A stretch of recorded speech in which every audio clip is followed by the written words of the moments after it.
atari naso bose barawusanze ubasonzoranyiriza mu nzu y'amahoro impumeko y'urukundira kundira ramba bambe umubano mu bantu umubano mu bantu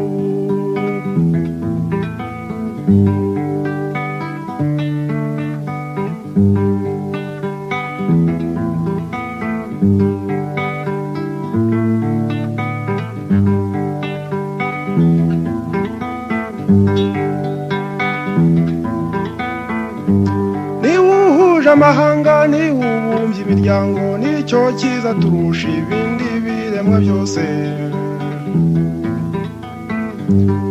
abantu tugasangira urupfu no kurama subiza agatima impembero wibaze nawe bambe ku mubano mu bantu ku mubano mu bantu. Umunsi turi ku cyumweru tariki 14 z'ukwa gatatu 2021 muri studio ya radio televiziyo ubumwe muri kumwe nanjye Esperance Mukashema na Faustin Twagiramungu. Faustin Twagiramungu ndabashimiye cyane kubona mufasha akakanya, ndagira ngo musuhuza akunzi ba radio televiziyo ubumwe, abanyarwanda bari mu gihugu, abari hanze ndetse n'abandi bose badukurikira. Ijambo ni ryanyu. Murakoze cyane Madame Esperance kumpa ijambo kuri radio televiziyo ubumwe. Kuri radio nkurikira ngira ngo n'abanyarwanda benshi barayikurikira kuri ibiganiro byiza munyuzaho byo kugira ngo abantu bumve aho politiki igeze, bajye bumva wenda n'amateka yabo.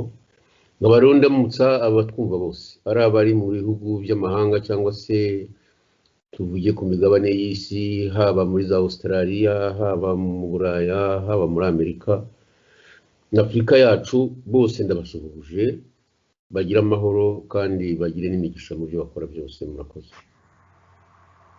Ndabashimiye cyane mu izina rya radio televiziyo ubumwe. Banyarwanda banyarwandakazi, inshuti za radio televiziyo ubumwe, ndabaramukije cyane mbifuriza umugoroba mwiza mudukurikira. Radio televiziyo ubumwe ni radio yanyu ibashishikariza kubana mu mahoro kugira ngo muzubake u Rwanda rushya, u Rwanda rubereye buri munyarwanda wese. Ingingo turi butangireho uyu munsi nirebana n'ibyo Kagame yabwiye ikinyamakuru cyo mu Bwongereza, avuga ko noneho ngo yemera ko abahutu bapfuye ariko ko batazize ubwoko bwabo. Indi ngingo ya kabiri, ndabaza umutumirwa wacu Bwana Faustin Twagiramungu, u Rwanda bifuza uko rwaba rumeze dukurikije ibyabaye mu gihe cyashize n'ibyo turimo kubamo muri kino gihe. Izo rero nizo ngingo turi buganireho. None Bwana Faustin Twagiramungu, muri ino minsi Kagame yavuze yuko yemera ko abahutu bapfuye ariko ngo ntabwo bazize ubwoko bwabo. Noneho umwaka ushize hari ibinyamakuru byo mu Bwongereza na Amerika bo bavuze ko habaye jenoside bemeje ko habaye jenoside yakorewe abanyarwanda, kandi leta ya Kigali yo ivuga ko habaye jenoside yakorewe abatutsi. Ariko iyo nyito ya jenoside yakorewe abatutsi ni ukugira ngo FPR bigaragare ko ari abacunguzi, kuko bavuga ko ari bo bayihagaritse, ko abatutsi bari mu gihugu iyo FPR itahaba ntawe ari kurokoka n'umwe. Ariko siko bimeze. None ndagira ngo mbabaze, iryo jambo Kagame yavuze ngo aremera ko abahutu bapfuye ariko ntibazize ubwoko bwabo, none se bazize iki? Murabibona mute?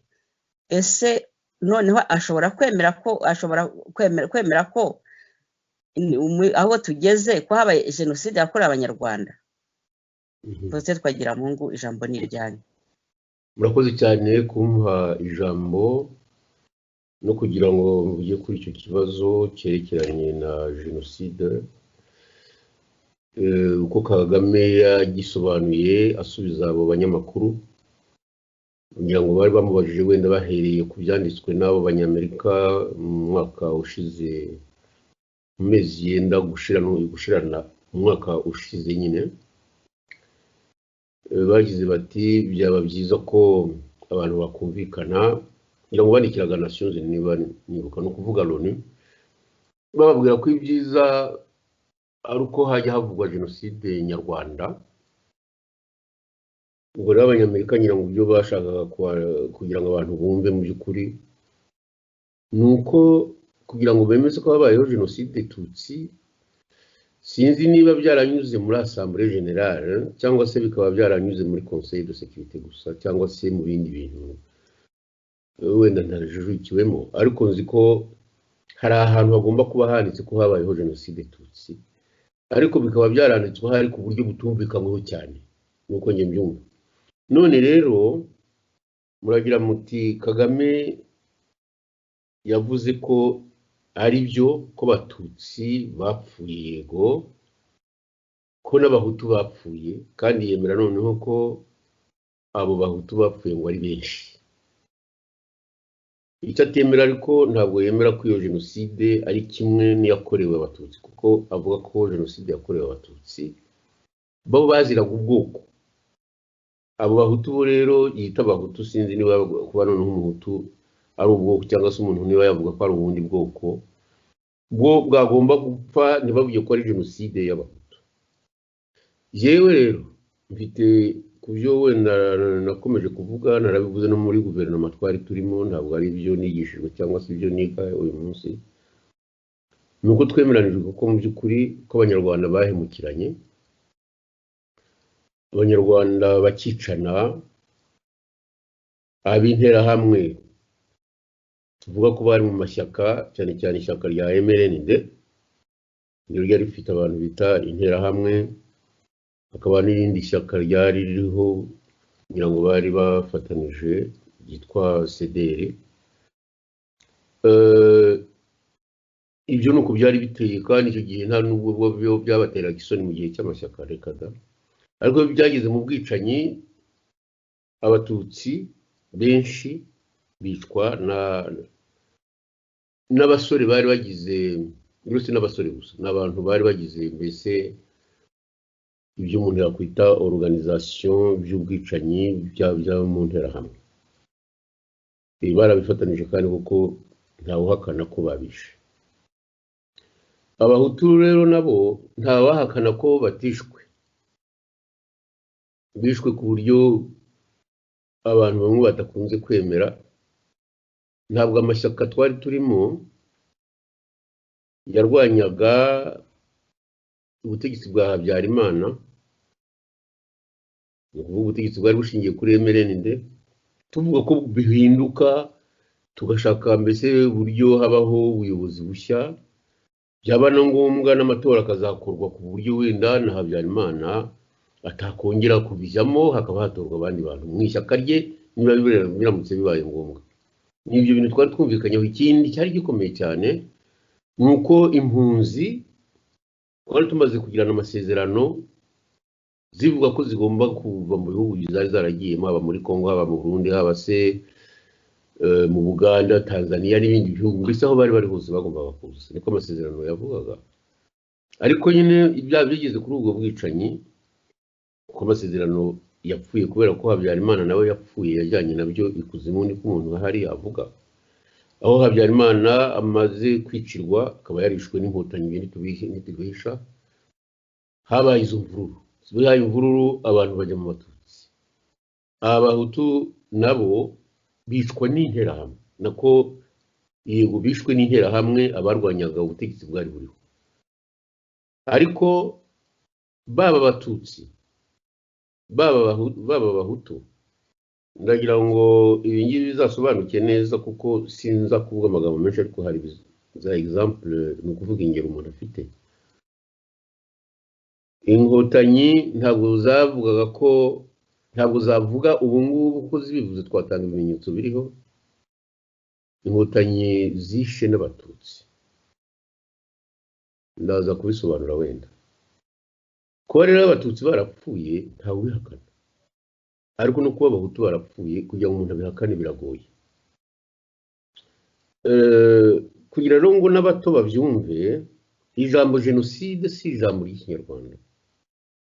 ijambo jenoside ryashyizweho n'umuyahudi ntibuka izina rye mu mwaka w'1948 ngira ngo, noneho biza kumenyeshwa Loni yemera iyo nyito yitwa jenoside, aba ari nayo bashyira mu bitabo byose byo kuvuga ko abayahudi bapfuye kuva muri 1939 kugeza muri 1945 bishwe mu bihugu by'Uburayi cyane cyane mu Budage, bazize iyo jenoside, niko bahitaga ni jenoside y'abayahudi.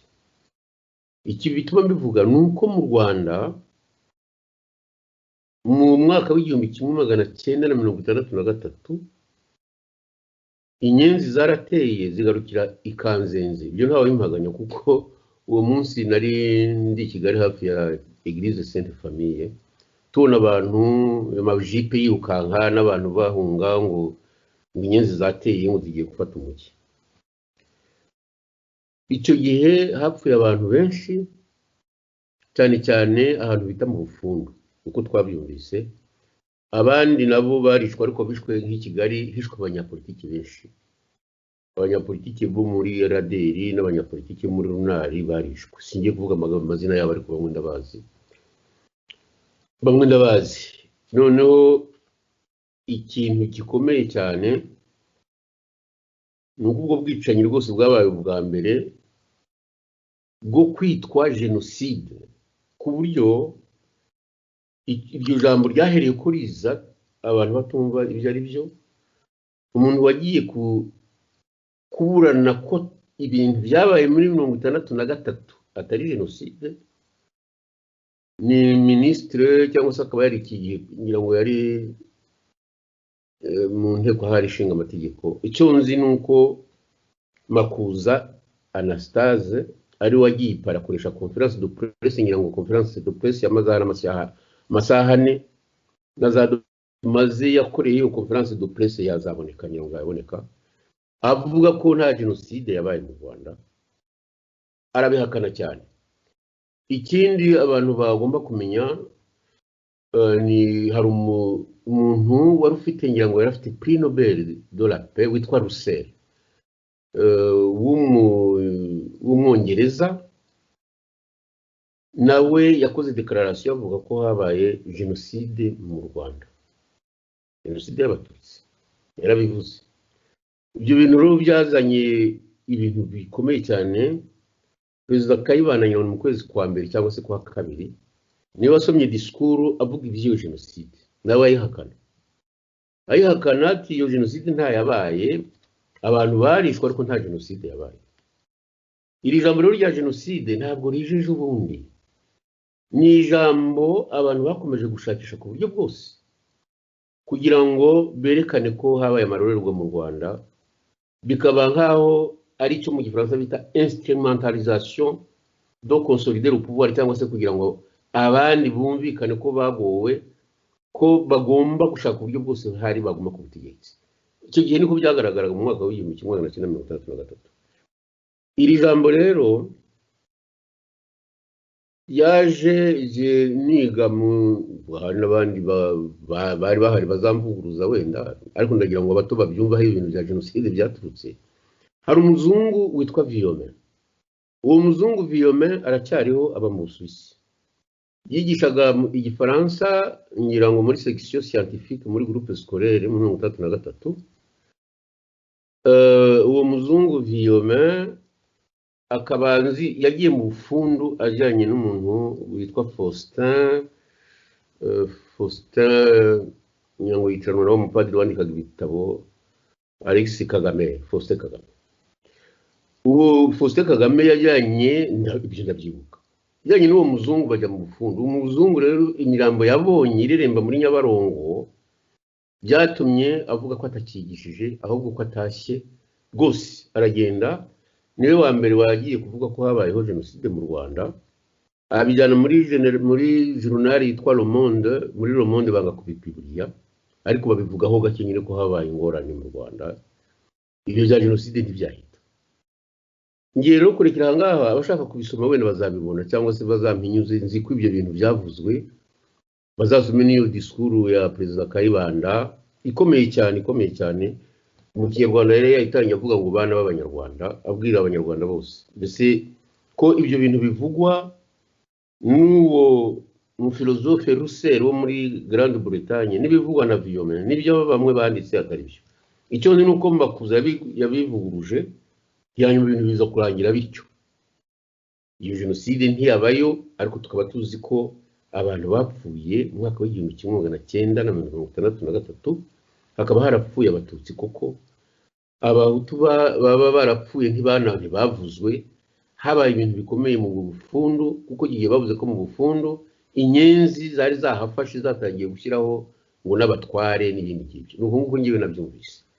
Sinzi niba ari ibyo. Noneho rero reka tugaruke ku byacu, ku bya jenoside y'ubu ivugwa. Iyi jenoside rero ni ikintu tugomba kwitaho cyane, kuko tutaciseho ngo tugisesengurire abana bato batari bariho iyi jenoside iba, byazakomeza kutubara nk'ihwa mu kirenge, kandi rikatubuza no kugera ku byo dushaka kugeraho byerekeranye u Rwanda rw'Abanyarwanda, u Rwanda rugizwe n'abantu bumva ko ari Abanyarwanda mbere y'uko baba Abatutsi cyangwa se bakaba Abahutu.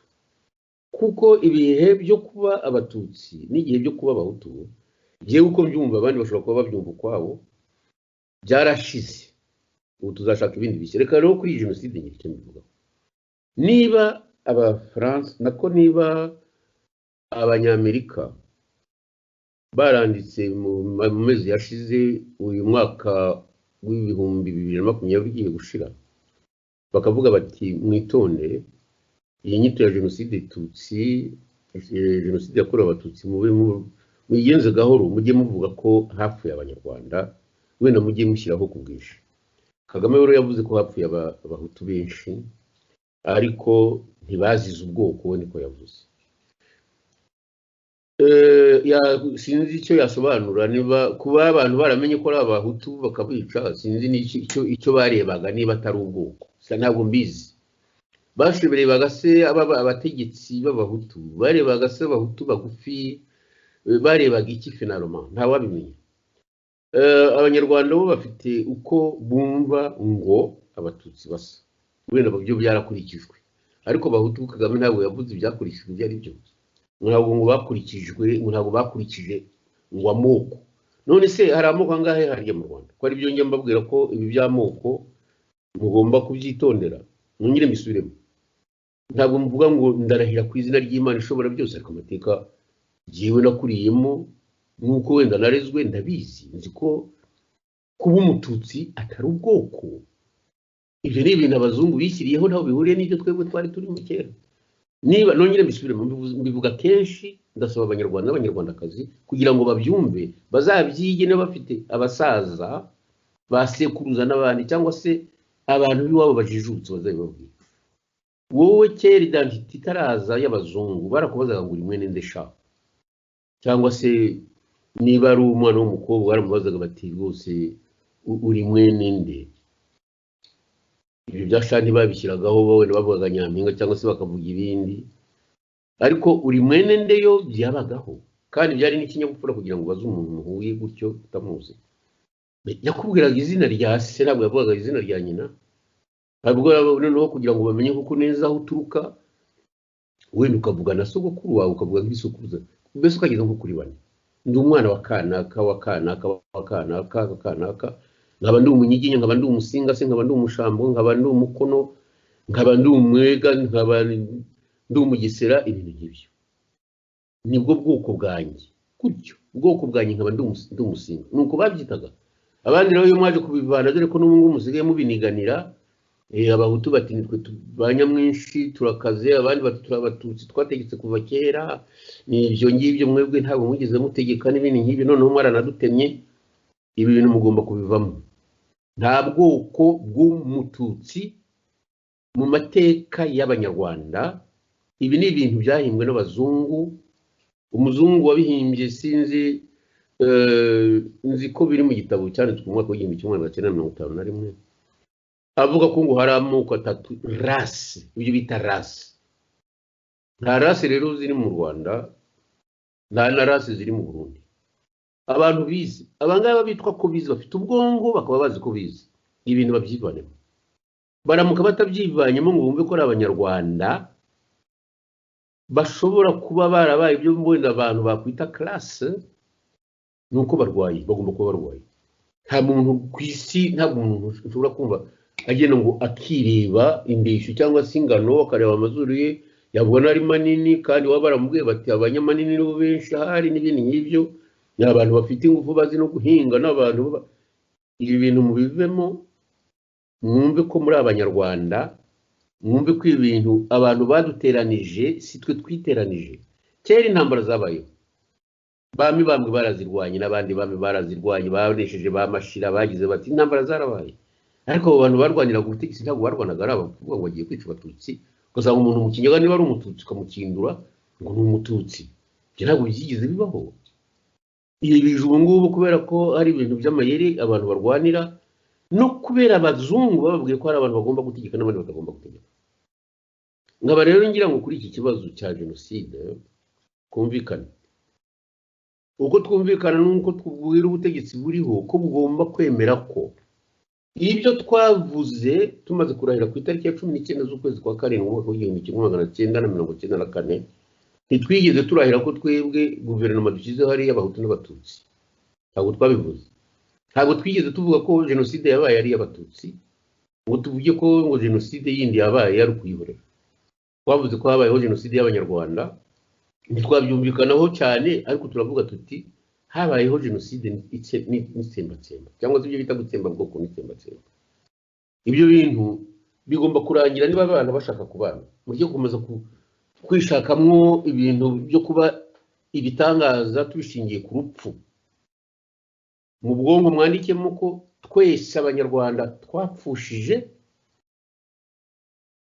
abanyarwanda bacu bandi twebwe tukaba twarasigaye kubera wenda ko Imana yadukije ariko ibyo bintu byo kubatiza impfu akaba impfu z'inkristo n'imfu z'abapagani cyangwa ziki impfu zibatije n'izitabatije ibyo mubyihorere ibyo abo bazungu bavuze niba Kagame nawe yarabyemeye ko abantu bapfuye niwe mukuru muri twe kubera ko ari umukuru w'igihugu ntabwo ari we mukuru mu myaka navuye neza kandi bibe solennel ni ukuvuga ko bigomba kuvugwa ku buryo bugaragara kandi bwumvikana hagati y'abanyarwanda navuye ati banyarwandakazi twese nk'abanyarwanda twapfushije abantu bacu ku mpamvu zerekeranye na politiki ni ukuvuga ko ibyabaye abantu barwaniraga ubutegetsi nta kindi ntabwo barwaniraga gutsembatsemba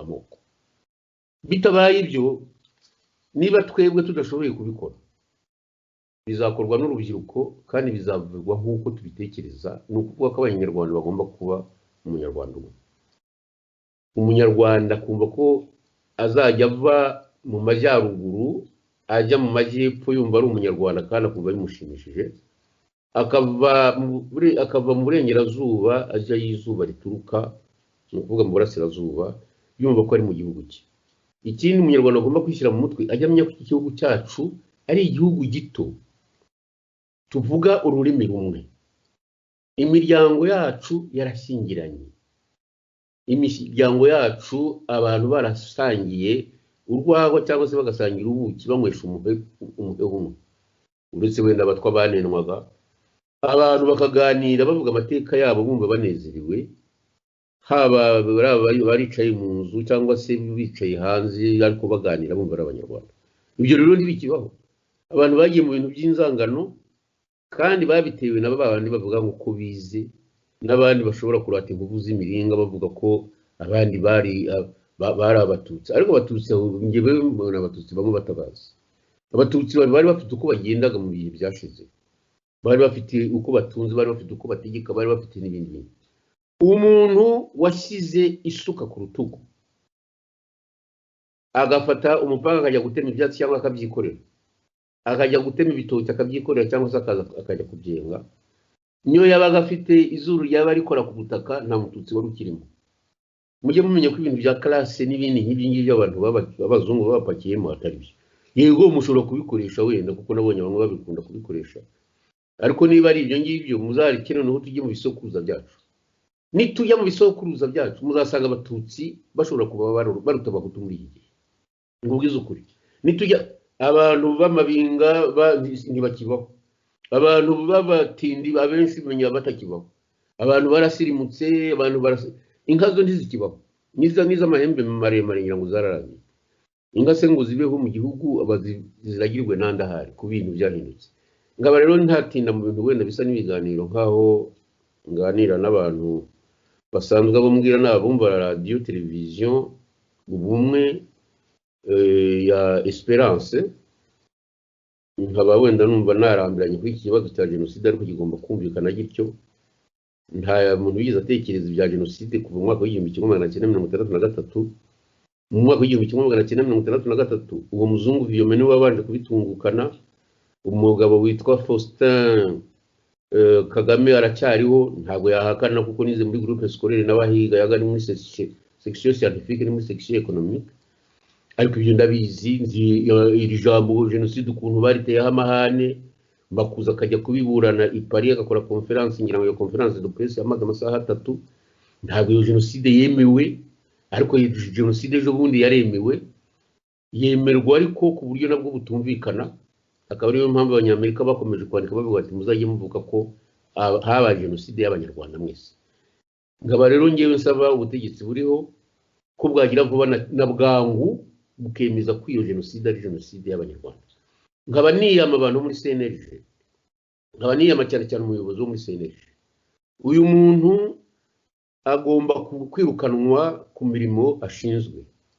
Genocide yabaye adahari, ariko ni extremiste kubera ko afite complexe. Sinzi niba ari n'umututsi, afite complexe wabo n'abatindi ntabwo bigeze bategeka, nta hantu bigeze bakora ngo bamenye ko ari n'abatutsi. Areke rero gukomeza kuririmba genocide tutsi, abyihorere. Jewe nasaba ko bamuvanaho akicara. Kwandika ibitabo arabizi, ibifaransa yarabyize, ngira ngo yize mu bayezuite, ariko byose byo yakangisha. Arabeshyira abantu, aratukana, aragira atarasebya ngo arashaka ko genocide tutsi iba mbese ikintu cy'igikoresho ku buryo butangaje. Nge rero ndagira ngo ndekire aho ngaho, abumva ko nasobanuye aya magambo ya genocide nabi cyangwa se ku buryo batabyumvise, bazandikire Madame Esperance kuri radio ye TV televiziyo ubumwe, bamubwira bati umutumirwa wawe waje kuri iyi tariki ya 14 z'ukwezi kwa gatatu, amagambo yavuze ntitwayumvise, cyangwa se dushaka ko twakora deba nawe kubyerekeranye n'ibyo yavuze. Ngaba rero nabashimira ko bamwamaye ijambo kuri iki kibazo. Ni ikibazo kitoroshye kuko ni ikibazo cyatumye hava imivu y'amaraso, bituma n'abantu bangana wenda bitari na ngombwa, bituma n'ubu ngubu abanyarwanda bamwe batarashyira umutima mu gitereko, bituma kandi bamwe bumva ko gukomeza kuvuga ko genocide tutsi bayikomeza ariyo byatuma baguma ku butegetsi n'ibindi nk'ibyo. Abandi hari na bamwe b'abarwayi bumva ko bagomba kuba bameze nk'abayahudi bo muri kariya karere turimo. Amagambo yanjye nayo, abasigaye murakoze kuba mwampaye ijambo ryo kugira ngo nsobanure iki kibazo cya genocide. Ndabashimiye cyane bwanavuze Twagiramungu kuri ibyo bisobanuro muduhaye, kuko abakiri bato baba bakeneye ibisobanuro, ndetse hari n'abakuru benshi nabo batasobanukiwe batabyumvaga gutyo. None nagira ngo mbabaza kandi kabazo. Ejo bundi uwitwa Bizimana yanditse igitabo avuga ko abatutsi bapfuye nibyo bakicwa n'abahutu, azenguruka amaprefecture yose, amasegiteri, ngaya amazina menshi pe. Ariko muri abo bantu avuga nta na hamwe yigeze avuga yuko abahutu bapfuye. Ariko Shebuja Kagame waremera aravuga ati hari abahutu bapfuye, nubwo kugira ngo abyemeye mbese ari nkaho agononwa. Kandi bakavuga ko ngo bubatse umwe n'ubwiyunge, ngo bugeze ngo ku kigero ngo gishimishije. Mu magambo avunaguye, ubumwe n'ubwiyunge bushobora kuzigera bubaho mu gihe u Rwanda rukirimo abantu nka Bizimana, mwari mwabisobanuye ko niyo genocide batayizi, bari abakozi bo mu makawa bigize abashakashatsi aho kugira ngo ashakashake mu by'ubuhinzi akajya gushakashaka mu bya jenoside. Ndagira ngo musubize mubwire abanyarwanda, ese abanyarwanda bakwifata bate?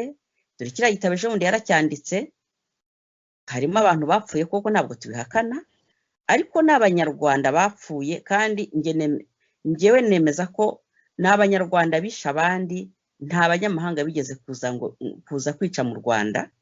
Abahutu n'abatutsi baricanye, noneho bakavuga bati habaye jenoside turayemera, ariko noneho kugira ngo bavuge ngo ni ubwoko bumwe, babivuze ukwa kane kwegereje, kugira ngo wa muhutu wese buri gihe abe buri gihe afite ipfunwe.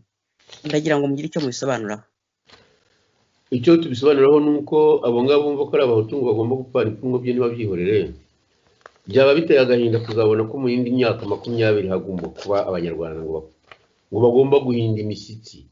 Abana bato bavutse umwaka w'1980 kugeza ku mwaka w'1990, abo bantu ni nk'abamarayika, ntabwo ibintu by'amatiku y'amoko n'ubutegetsi bwabayeho bw'abahutu n'abatutsi.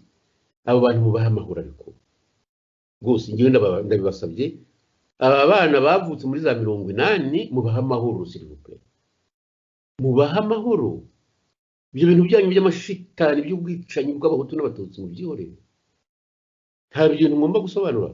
Uwo mugabo amaze kumuvugaho, nzi ko wabongera ngo hari ni muri prefecture ya Ntuza ya Gikongoro, ni ntagomba ko yaravuye ikigongo utegeka CNLG. Azavuye ibisekuruza bya Sembese twumva, azamuzana abantu biruga babeshya gusa, babikangata n'ibifaransa bitanga agaciro n'ibindi biri minazi. Ibyo bintu babivane mu bana. Abanyarwanda n'abantu bamaze kujijuka, barashaka kubana nk'abanyarwanda. Ibyo rero byo komeza gutsindagira ngo habayeho jenoside tutsi abahutu baratumaze, noneho umuhutu yavuga ko nawe yiciwe, reka ntagomba kuvuga. Nibyo twaracecetse rero, nuko bimeze. Ntabwo rero ngiye kugira nirwo sindagewe, ntabwo nshobora kurata ibyago nagize muri ibi ngibi bya politiki nagiyemo.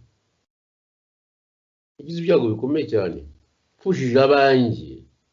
Abo bavuga ngo bafite ngo uko bazize basa. Muzareke nanjye nzabereka amashusho y'abana babakuru banjye cyangwa n'abakuru banjye, noneho nabo muzavuge ni igitangaza. Barimo n'abirukanywe muri 72, urumva, bakata umutwe bakaba batarashatse no kongera gusubira mu ishuri, ejo bundi bakabica muri 94. Ariko ni igitangaza. Ibi bintu by'ubwicanyi mu bivemo, ariko ngewe ndagira ngo mbasabe banyarwandakazi aho muri hose, ndabasaba guha amahoro abantu bari bafite nk'imyaka 10 cyangwa se 14 mu mwaka w'1994. Ndabibasabye abo bantu mubaha amahoro, mubigishe kubana, basigarire n'abana benshi. Abantu bavutse muri iyo myaka wongera kugeza kuri iyi myaka cyangwa se kuri iyi saha, mvuga mwabahaye amahoro bakabana mu gihugu. Uwo nguwo mukomeza kuvuga ngo yaranditse ibitabo, ngo arategura, ngo noneho ngo hari ibintu ngo bagezeho ibihe ko imibare y'abanyarwanda uko yahoze kera no ku ngoma y'umwami yasubiye inyuma, abantu basigaye babana nk'inyamaswa. Reka mbivuge neruye, naba no ku ngoma ya cyami ubwiza ukuri. Yego hariho imirimo y'uburetwa, ariko imirimo y'uburetwa ntabwo yateraga abantu ubwoba bavuga ko bagiye gutemagura cyangwa bagiye gucyurirwa ko ari abicanyi. Umuntu arahura n'undi n'umwicanyi, tusa. Turi abanyarwanda mu nyuguti z'icyapa nini, turi abanyarwanda. Ibindi abantu bakomeza kubungabungamo, franchement ngewe n'iki kibazo nimwongere kukimbaza, namuzajye mujye mu kibazo abo bantu barwanira kuba abatutsi bapfushije bonyine, abandi batarapfushije. Abo bantu babicanyi muzabashakishe aho bari hose, baba abatutsi baba abahutu, tubahane, tubajyana hano, tubahane, tubabwire ko bakoze ibyaha, basabe n'imbabazi. Ariko abantu bareke kuza gukangisha umuntu uzana icumu rya jenoside akaba ari gushimangiyemo akavuga ibintu. Twarababaye twese, nta bwoba mputu bubaho, nta bwoba tutsi bubaho bwonyine. ubwoba n'ubwoba nyine. Ikindi agahinda, nta gahinda k'agatutsi kabaho n'agahinda gafite ibara ry'abahutu. Agahinda hutu n'agahinda tutsi, ubu bifite agahinda wese n'ibintu avana ku mubiri we, tubabara kimwe, turi abanyarwanda. Ibyo bintu ngewe ntakajyemo, ibyo bintu rwose ni ukumbabarira, ariko cyane cyane ngewe ibyo nsaba ni ukubabarira abantu b'abanyarwanda bavutse muri iyi myaka maze kuvuga. Akaba ari nayo mpamvu nimureke kugundira ubutegetsi, nimureke aba basore, aba bana n'inkumi bakore u Rwanda rwabo. Ibimenyetso bimaze kuba byinshi. Murantanga ibimenyetso ku bana bapfuye mu minsi yashize. Ubu nita niyo mugabo simuzi, ariko ibyo yasomye, ibyo yanditse, ibyo ni ibintu bidashobora kuvuga ko bitabayeho. Kubona abana babiri bicaranye badebata, ntabwo umwana abona niyo mugabo yicaranye na Kizito bavuga ukuntu abantu bagombye kubaho. Ntabwo mwari mwumva iby'abana bo muri y'abaryankuna ibyo bavuga, amagambo bavuga ko bashaka guca inzigo mu Rwanda. Ibyo bisaza rero bindi wumva byiruka biririmba, nabo ngabo bari ku butegetsi, nabo ngabo bingegera biruka barata ko ngo bize amashuri, ngo bakandika ibitabo, bakagira bate ngo yo kwerekana ko jenoside yabaye. Abo bantu mugomba kubaha akato mu gihugu cyacu. Igihugu ni cy'abanyarwanda, ntabwo igihugu ari icy'udutsiko tugomba kwigisha ubwicanyi bwabaye mu myaka yashize. Nkaba rero madamu mbabarire cyane, kuko kuba ngusubiza ntya ni ukugira ngo wenda ibyo mvuga byumvikane. Mubonye ari ibintu byabaremerera mwabivana mu kiganiro. Oya nta turabumva. Iyi ni suje itaba yoroshye. Yego, merci beaucoup. Ubwo wumva ko ari suje itaba yoroshye. Nkaba rero ngewe nongera gushimangira ko banyarwandakazi, ngira ngo buri wese yagombye kwitwa imfura. Ariko imibereho yacu no kurwanya ubutegetsi byadushyize mu bintu bibi cyane, bibi. Twumva ko twagombye kuzajya ikuzimu twebwe bakuru, tumaze kubikubura tugasigira abana bacu igihugu cy'umucyo, igihugu gikubuye kivuyemo umwanda w'ubwicanyi n'inzangano. Nibyo nta wundi murage dushobora gusigira abana bacu. Ntabwo dushaka kuzabasigira jenoside tutsi, ntabwo dushaka kuzabasigira na jenoside hutu. Turashaka ko bazaba umuntu umwe, bavuga ururimi rumwe, bagashyingirana kimwe, bakabongera bakabana nk'uko babanye nk'abanyarwanda. Abafite inka bagahana inka, abatazifite bagahana urukundo. Ariko ibi byose byo bandika nabo ba Kagame birirwa hirya no hino, ngabangira ngo Kagame we nta n'ijambo yagombye kuvuga kugereranya n'ubwicanyi. Yabyihorera ntabwo ndi nkawe sinajya mvuga ibyo. Nagomba kuvuga ndi nkawe, franchement abantu ahubwo agira umutima ukomeye cyane. Kubona ari umwicanyi kabuhariwe, akumva ko yagomba kujyana no mu bantu avuga ngo hari ibyo yigisha, ngo nishe Sendashonga ngo yari yarenze ngo umurongo utukura. Singiye kuvuga ibya Sendashonga na Kagame, bari baziranye ku buryo budasubirwaho, kandi bakoranye byinshi byubatse wenda igihugu cyangwa se bikubaka imitima ya bamwe. Ariko ibi bivuga ubwicanyi nawe agomba kumenya ko ari umwe mu bicanyi kabuhariwe. Ntabwo ari wumva kujya kuvuga ngo ni abantu ngo babicanyi ngo bazize. Yewe ibintu mushaka kumvugisha igihe Kagame we abantu bamuhaye ibisubizo bikomeye. Ntabwo ngiye kongera kuvuga ibya madamu Rwigara, yaravuze bihagije. Hari n'abandi bagiye bavuga ibintu bikomeye. Ese iyo mubona umudamu nk'uriya aracyari muto, iyo mubona idamanga afata amagambo nk'ariya agahaguruka, nta bihemberwa, ntagira ate, ntacyo ashaka, nta butegetsi ashaka, yarabivuyeho.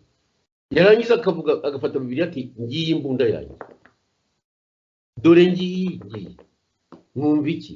Ntabwo mwumva ko abantu bamaze kugira ahantu harindimuka? Uriya se arashaka ubutegetsi, arashaka igikundiro ikindi mushaka n'iki? Arashaka ko abana be bane abarira mu Kinyarwanda. Urumva? arashaka ko abana be abarera mu mahoro bakazaba bavuga ko ntawe uzabasogota cyangwa se ngo afate intorezo ibakubite cyangwa se ngo afate niba ari akandoyi amuhambira ajugunye mu mazi. Urumva ibi ngibi mu byihorere ibintu by'ubwicanyi mu bireke mu bane mu mutwe mu birekere amateka twavuyemo mabi tujye tuzashaka intango imwe tuyinywero tuvuga tuti ibintu tubivuyemo twarahemukiranye ariko tugomba gukorera igihugu cyacu twereka abana bacu bazabaho. Madamu ndagira ngo ngusabe ko iyi sije wambabarira tukaba tuyihagaritse niba ngombwa ndabemereye rwose mukazongera kumpamagara, ariko ndagira ngo mbabwire ko abanyarwanda bababaye muri iki gihe kubera ibintu byabaye mu mateka yacu. Urugero mbahaye noneho ni urugero rugaragara rwabaye ikirangirire ku isi yose aho abanyarwanda bari. Ni agahinda k'umubyeyi ukiri muto witwa Idamanga. Niba mutarumvise ibye ni uko mutazumva rwose, cyangwa se ko mugani w'abana ngo muzumvirije. Niba mutumvise ibye uriya mudamu wari ufite imyaka 15 mu gihe cya jenoside ababwira ko ibintu bikorwa mu gihugu atari byo, ko ibyo bintu bigomba guhinduka, akabikora kandi yerekana igitabo cy'Imana cyanditswemo ivanjiri n'ikiragano cya kera. Niba mutashaka kumva ibye muzarurire, muzabe amashitani nyine mugende mu marana, ariko niba ari umuntu mugomba kubahiriza kuko yagenda abona yaratumwe n'Imana bababwira. Nimwemera ko yatumwe n'Imana nimwemera ibyo babwira. Je nemera ko yatumwe n'Imana. Nta muntu ushobora kuza ngo hagarare hari yabwira ubutegetsi bwo abantu bose ababwira ari abategetsi ari n'abadategeka ari abategekwa nako abategetsi n'abategekwa n'abandi n'iki n'abana n'abakecuru n'iki yagiye kumugaragara. Ese andi magambo mushaka nayiki nayiki niba mutarumvise ibyo avuga nta bindi muzumva nibyo, cyangwa se ngo mwumve mukurikine iyi radio televiziyo yese yavuga ubumwe mwumve iki, mwumva ko ari ibintu byo gukina. Esperance ibintu yigisha byo kugira ngo mugire ubumwe ni iki? Iyo jenoside ko yamukozeho kuki we mwumva ko atababaye kandi hakaba ari n'abandi bababaye ngo bumva ko barekera ibyo bintu aho ngaho bakaba mu Nyarwanda. Madame merci beaucoup kuba wamaye ikiganiro gitumye mvuga amagambo menshi. Nuko mbabarira cyane kuko ibi bintu bya jenoside byadukozeho bizadusigira inkuru mbi, umurage mubi tuzaha abana bacu.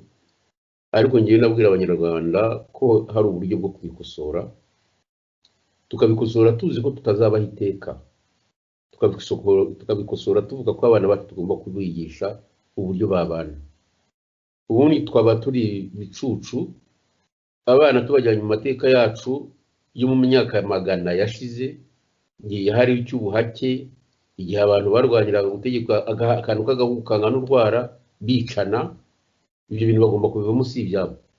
Muzaze dushake ukuntu dukora umunsi wo guhamba ibitekerezo bibi, tubwira abana bacu ko tubaraze umurage w'urukundo rwabo n'urukundo rw'igihugu cyabo. Nta bindi ngiye nababwira. Murakoze. Ndabashimiye cyane Bwana Fuze Twagiramungu. Banyarwandakazi mukomeje kumva radio televiziyo ubumwe. Ikiganiro cyacu kikaba kigeze ku musozo. Mu gusoza ndagira ngo mbaze umutumirwa wacu ni uruhe Rwanda mwumva mwifuza mukurikije uko mwabayeho, ibyo mubona aho tugeze? Ni uruhe Rwanda mwumva mwifuza mwaraga abana abuzukuru, mbese mwaraga abanyarwanda? Ni uruhe Rwanda mwumva mwifuza? Urakoze cyane kongera kumva ijambo wise ijambo ry'umusozo. Dufite hanze aha ngaha dufite ibintu twita amashyaka, ariko ntabwo ari amashyaka yuzuye neza kubera ko amashyaka yagombye kuba mu gihugu cyacu, ariko mu gihugu cyacu nta burenganzira dufite bwo kujyana yayo mashyaka. Ishyaka ribaho ni rimwe n'ishyaka rukumbi nyine ryitwa FPR, andi ariho n'ayataremerwa. ariko nagira ngo mubwire abanyarwanda n'abanyarwandakazi ko ishyaka ryacu twebwe turyita ishyaka, singiye kuvuga ishyaka ry'ubumwe, ariko ni kimwe nabyo. Twe turashaka ishyaka ryitwa Rwanda rwiza, niryo ni ishyaka ryacu nuko ryitwa rwose. Tugita RD Rwanda rwiza kubera iki? Kubera ko nyine dushaka u Rwanda rw'umucyo, u Rwanda rw'abanyarwanda, u Rwanda rw'abanyarwanda babana, basangiye umuco, basangiye byose. Icyo badasangiye ngira ngo banze ni politike. Politiki yabo ni ugusogota, politiki yabo ni ukwicana, politiki yabo ni ukugayana, politiki yabo ni ukunegurana, politiki ni ukuririmba jenoside, politiki ni ukuririmba ko Abatutsi mbese nako Abahutu batakorewe jenoside, ariko ko Abatutsi ko aribo bakorewe jenoside. Ibyo rero ntabwo ari byo dushaka. Ndagira ngo twebwe twubake u Rwanda rw'umucyo, u Rwanda rw'abanyarwanda bagize ubumwe, u Rwanda rw'abanyarwanda rwategekwa mu buryo bwa demokarasi. Uburyo bwa demokarasi icyo butwemerera nuko ufite ibitekerezo bye abitanga, akabibwira rubanda, noneho rubanda ikazahitamo umwe muri abo bantu batanze ibitekerezo bye biturutse mu byo abantu bise amashyaka. Ibi rero niba bitabaye ngo abanyarwanda bitorere ubategeka, hakaza umuntu bakabiringa bakavuga ko yatowe atatowe kubera ingufu gusa, ntabwo tuzagira u Rwanda rwiza, nta nubwo tuzagira u Rwanda twifuriza abana bacu. U Rwanda mbese umuntu yavuga ko ari rushya, mbese simvuga rushya ibyo gushya n'umuriro, ndavuga rushyashya, niko abantu bavuga. Nkaba rero nta kindi nakongeraho kugira ngo hazabeho u Rwanda rushya. Hazagomba kubaho ubwumvikane, hagomba kubaho ubumwe, hagomba kubaho ubwubahane, hagomba kubaho kwemera amateka yacu, hagomba kubaho uburyo bwo kwemera ibyaha twakoze tukabyicuza, tugasaba solution, tuyisaba rubanda, cyane cyane abato batabaye mu byo twanyuzemo, tugasa mbese n'abavuga ko Imana turamburiyeho ibiganza byayo, ko tuzabana akaramata dukurikije umuco wacu nk'uko wari umeze kera. Nta kintu cyabuza abantu kongera gukundana. Abantu bazakundana niko Imana yabaremye. Ntabwo Imana yaremye abantu kugira ngo bangane, kuko kwangana ni icyaha. Yabaramiye kugira ngo bagire urukundo, kuko urukundo ni ikintu cyiza gituma buri wese ashyira umutima ku gitereko. U Rwanda rwiza rero twebwe dushaka ni urwo ngurwo. Ntabwo dushaka ibice by'Abahutu n'Abatutsi, ibyo bizagende nka Nyomberi. Ntabwo dushaka politiki ishingiye ku turere, ibyo yadukozeho murabizi, kugira ngo singiye wajya kubasobanurira ibyagiye bivugwa mu minsi yashize, cyane cyane byavugwa na radiyo bita Voix de l'Amérique, no kuvuga ijwi rya Amerika n'ibindi nk'ibyo. Singiye rero kujya mu magambo menshi. Banyarwanda, banyarwandakazi, rwose namwe mwampaye radiyo yanyu, radiyo televiziyo Ubumwe, kugira ngo mubigireho. Ndagira ngo mbabwire rwose mbivanye ku mutima, ndabasaba kugira ubumwe, mukagira ubutungane, mukabana kinyarwanda, mugashyingirana kinyarwanda, mukaganira kinyarwanda, mukanezerwa kinyarwanda. Ibindi iby'uburanga n'ibitari uburanga ni ibya buri wese, nta gihugu kitagira uburanga. Muzajya muri Afurika y'Epfo muzasanga bafite uburanga, muzajya mu bindi bihugu muzasanga bafite uburanga. Ibyo rero ntabwo ari umuco. Mubirekera aho ngaho. Ahasigaye ndarangiriza kuri iki kugira ngo muzagire u Rwanda rwiza, ni ukomeza kugira ibitekerezo byiza, mugatekereza ko hari abantu batangiye kubahamagarira kubigira ngo mubigire. Ndongera asubiremo izina rya madamu, cyangwa ni Idamange, ngira ngo mubarire icyo no kuzagisiba, bamwita Idamange irya Mugwiza Yvonne. Uyu muntu amagambo yavuze azasakare mu mitima y'Abanyarwanda bose aho bari hose. Nta butegetsi ashaka, icyo ashaka ni urukundo rwo mu Banyarwanda. Amagambo yarangira akaba ari ayo, nanjye nkaba nifuriza urukundo mu Banyarwanda no kubana kinyarwanda. Murakoze. ndabashimiye cyane bwana Faustin Twagiramungu, ndashimira abakomeje kudukurikira cyane kuri radio televiziyo ubumwe. Abanyarwandakazi, ikiganiro cyacu akaba ari aha tugisoreje. Mu kugisoza nkaba ngira ngo mpe message leta ya Kigali. Ejo bundi ni mu kwa kane, imyaka 26 irashize muririmba jenoside yarabaye, yaraduhekuye, ariko abanyarwandakazi tugerageze kujya imbere, tugerageze kubana mu mahoro. Mbere na mbere ibuka nanjye nibuke, riri wawe nanjye ndiri ruwanjye, ni uburenganzira bwa buri muntu, kandi ari amagufa yose agomba gushyingurwa akava ku karubanda, ntabwo agomba kuba umutako. Iyo umuntu wawe yitabye Imana uramushyingura ukamuherekeza neza, ariko ibintu byo gucuruza jenoside buri munyarwanda wese agomba kubyamagana. Niba muvuga ko dupfobya, nawe babwiye muzabiturege, tuzabiburana. Abapfobya jenoside ni abangabirirwa bayiririmba bayicuruza, abo ni ba Mukagasana. Dore banyarwanda, umuntu w'umubyeyi, hari message yavuze ngo uwamuhidamange yamushwanya gusa. Namwe mu nyumvire, uwo ngo ni umunyarwandakazi. Kera ababyeyi barangwaga no guca bugufi n'imvugo nziza, ariko kumva umuntu ufite iriya myaka ubyaye idamange avuga ngo yamushwanyaguza, ngiye nabyumvise ngira ubwoba. Ibi bintu nibyo kwamaganwa, ndetse ahubwo izi ngando bakoresha zari zikwiriye kujyamo abo ba Mukagasana n'abandi n'abandahiro n'ababizimana, bakiga umuco nyarwanda bakarerwa, kuko nge ndabona nta burere babonye. Abanyarwandakazi rero mukomere, kandi ukuri kuzatsinda. Mugire umugoroba mwiza mukurikirana radio yanyu. Murakoze.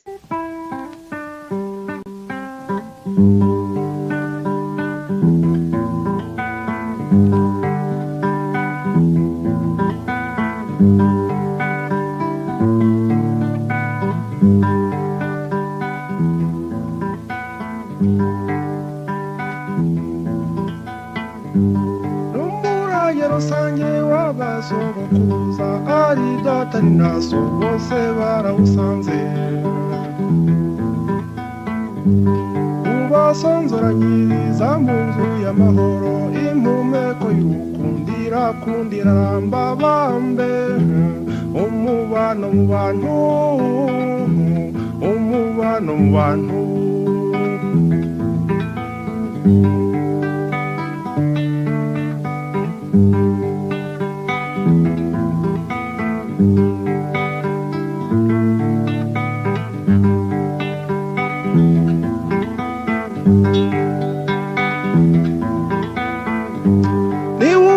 Amahanga ni ubumbye imiryango, nicyo cyiza turusha ibindi biremwa byose.